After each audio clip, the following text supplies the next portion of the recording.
Hello दोस्तों, कैसे हो आप सभी। मैं आज आईसीएससी स्टैंडर्ड 10th के टर्म 2 के सिलेबस को डिस्कस करने वाला हूं। ये जो पूरा सिलेबस है ये आपका टर्म 2 का है, केवल और केवल टर्म 2 का। टर्म 1 का सिलेबस हम बाद में डिस्कस करेंगे। नाउ जो अभी एग्जाम आने वाला है, कमिंग एग्जाम आने वाला है, अपकमिंग एग्जाम, वो मार्च या अप्रैल में होने वाला है और उसमें जो सिलेबस आएगा वो टर्म 2 का सिलेबस आएगा, पूरा का पूरा सिलेबस।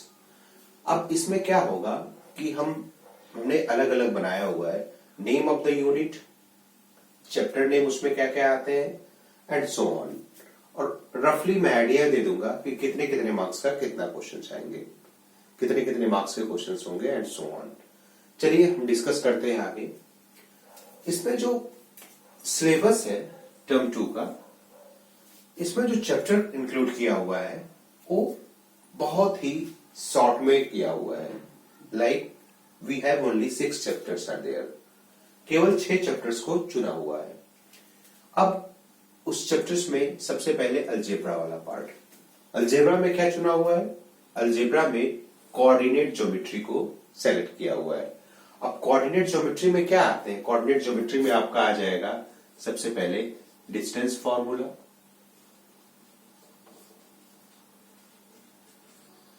फिर उसके बाद आएगा सेक्शन फॉर्मूला, फिर आपका आएगा एरिया ऑफ ट्रायंगल, फिर जो आपका आएगा इसमें वो स्ट्रेट लाइन के क्वेश्चंस आएंगे। लाइक स्ट्रेट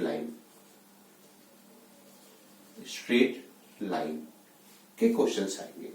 यानी इस कोऑर्डिनेट ज्योमेट्री में अपने को क्या क्या पढ़ना है? ये 4 सब सेक्शंस पढ़ने हैं, 4 सब सेक्शंस पढ़ने हैं।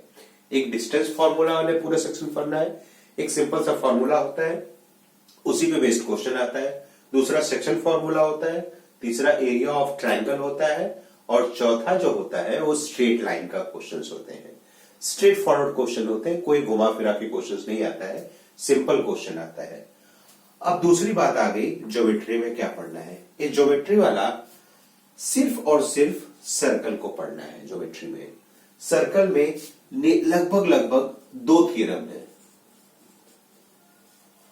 2 थ्योरम्स, ओनली 2 थ्योरम्स। ठीक है, उसी 2 थ्योरम के इर्द गिर्द क्वेश्चंस पूछते हैं। सिंपल थ्योरम्स हैं, उसी 2 थ्योरम के आसपास क्वेश्चंस आते हैं।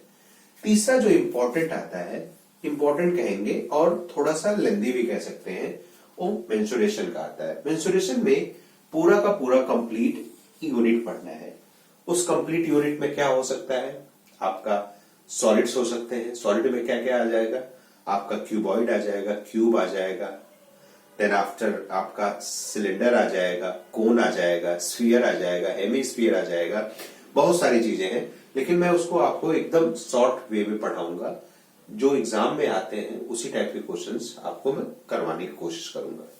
फिर आता है ट्रिग्नोमेट्रिक पार्ट। ट्रिग्नोमेट्री भी थोड़ा सा लेंथी पार्ट हो जाएगा क्योंकि इसमें 2 यूनिट्स कवर हो रहे हैं।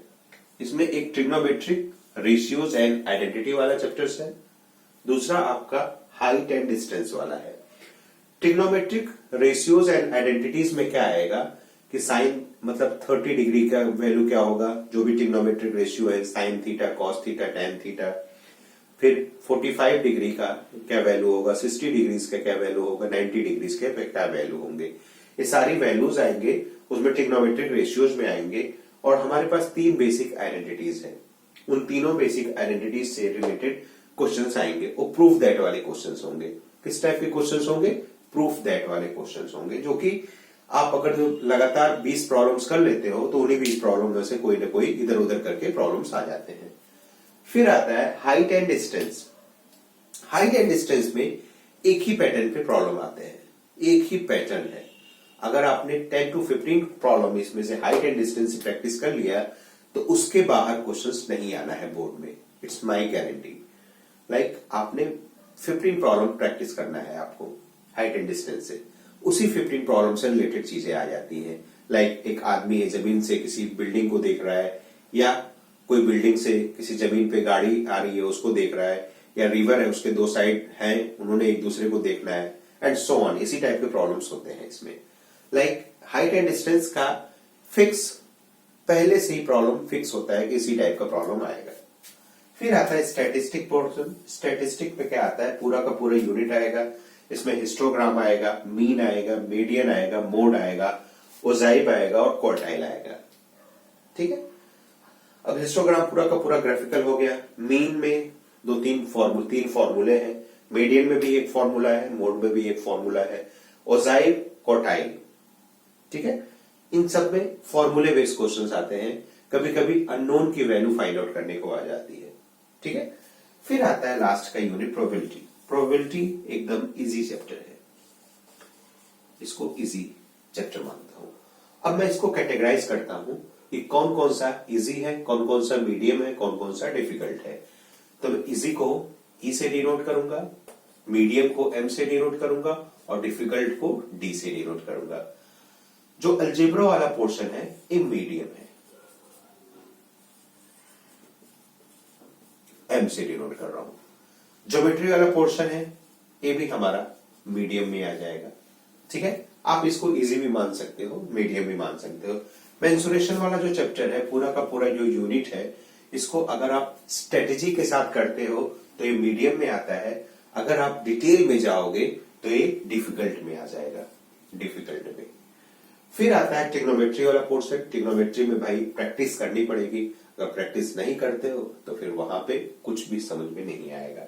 तो ट्रिग्नोमेट्री को भी मैं थोड़ा सा easy to medium to difficult के कैटेगरी में रख रहा हूं।